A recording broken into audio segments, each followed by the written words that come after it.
Sit by a tree and watch Random Info Corner take you back to a forgotten time. I'm your host, Mini Tiny, and today we'll be talking about Ferngully's story. Before I forget, I would like to apologize in advance if I cannot pronounce some of these interesting names. For those of you who have yet to see the movie Ferngully, The Last Rainforest, I suggest you give it a chance, since, in my opinion, it still holds up today. But don't take my word for it. You can also try watching YouTuber Electric Dragon 505 review the movie and see what he has to say about it. But for now, let's get started on where it all began. 15 years before the film's release, Diana Young wrote the story Ferngully, but it seems that it wasn't until the early 90s when Scholastic started publishing the book. If you have a copy of the book or had the chance to read it, then you know that the movie sounds similar to the book. But of course, there are some differences that the book illustrates. Some of these examples will be the amount of characters that Krista interacts with, such as the elders, an angle-headed dragon named Drags, and even a rock that never says a word.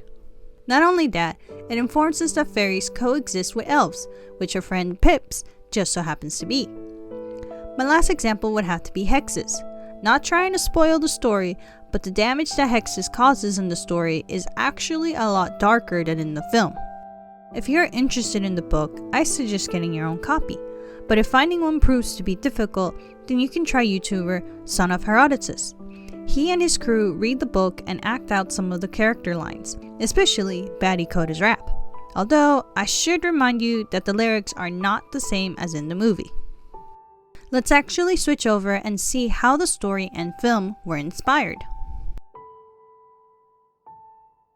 On February 1990, the entire creative team of Ferngully traveled from Los Angeles to the Australian rainforest. There, the animation production crew took about 7 weeks of research and inspiration from their surroundings. But they might have also gotten inspiration from the actual Mount Warning, also known as Wollumbin, by the Wollumbin people. Today, the mountain is actually closed to visitors. If you would like to know a little more about the mountain, then you're in luck. I have taken the liberty of finding at least 3 links that talk more about the mountain and have left them in the description box. Let us proceed on the making of the film. The film was hand-drawn. Those of us in the animation industry already know that making the film would take a few years. Not only that, it wasn't until Disney's Renaissance movie, The Little Mermaid, that helped other studios realize that hand-drawn animation is not a lost cause. With the help of Bill Croyer and Jim Cox, Wayne Young was able to recruit more people. But these people just so happened to be from Disney. In order to not repeat what others have already said, I have taken the liberty of finding 2 links that explains why and how Disney tried to silence the film and have placed them in the description box. One of these links is solely focused on famous actor and comedian Robin Williams. That's right, Robin Williams was part of the Disney feud, but we will not focus on that. Instead, we will focus on his animated debut, Fruit Bat Baddie Coda. Known for his famous rap song Baddie Rap, Baddie is a lab experiment for cosmetics and probably other stuff we don't want to know about. He is also the comedy relief, which fits well with Robin's personality. But Robin is not the only famous actor.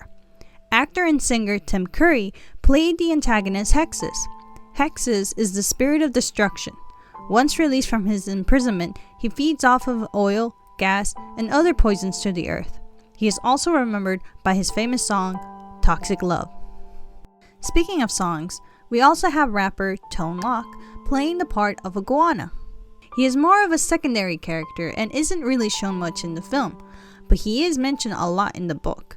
In the film, his song is called, If I'm Gonna Eat Somebody, It Might As Well Be You.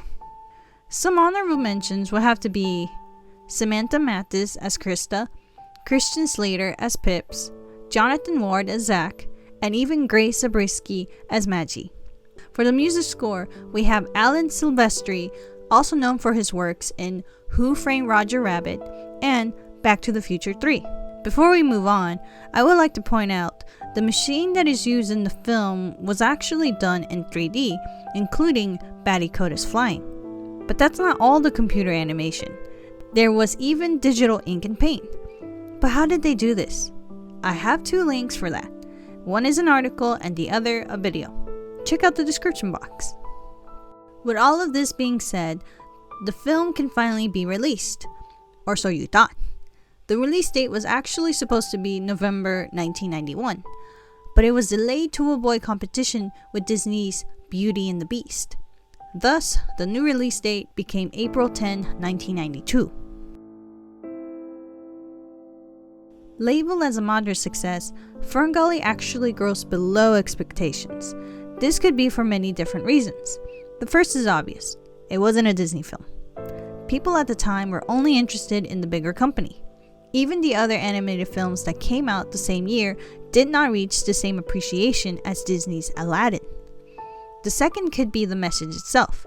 Just like in our Lorax video, creating an environmental message that isn't preachy is probably the hardest thing to do. But the people who worked in the film mainly did it so that the message can be heard.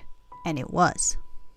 On Earth Day, the United Nations General Assembly Hall was shown the entire film. The first film deemed important enough to be screened, courtesy of Olivia Newton-John.